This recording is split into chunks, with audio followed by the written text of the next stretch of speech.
আসসালামু আলাইকুম রহমতুল্লাহ। প্রিয় ভিউয়ার্স, দেখতে পাচ্ছেন আল্লাহর নিয়ামতের শুকরিয়া আদায় করে শেষ করা যাবে না।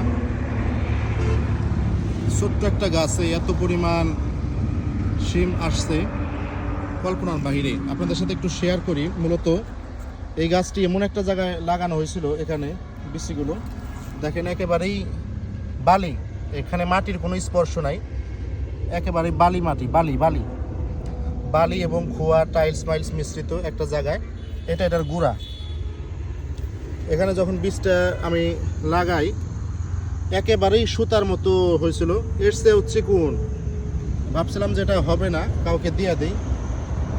অনেক খুঁজলাম, কাউকে পেলাম না নেওয়ার মতো। পরবর্তীতে আমি নিজে ইচ্ছায় দুটি চারা আরেকজনকে দিছি অনেক দূরে নিয়ে, যদিও সেটি হয়নি। দেখেন এটি কিন্তু কোনো জাংলা না, এটার কোনো যত্ন হয় নাই। এখানে একটা জুংলা গাছ আছিল, সেই গাছের উপরেই এটিকে ছেড়ে দিছি। কোনো প্রকারের যত্ন নাই, সার বিষ কিচ্ছু নাই। এরপরেও আল্লাহর নেয়ামত, আল্লাহ অনেক রিজিক দিছে, সত্যিই অবিশ্বাস্যকর। সো আপনাদের বাড়ির আঙিনা এরকম পতিত জায়গা ফেলে না রেখে একটা কিছু বুনুন, ইনশাআল্লাহ রিজিকের একটা ব্যবস্থা হবে।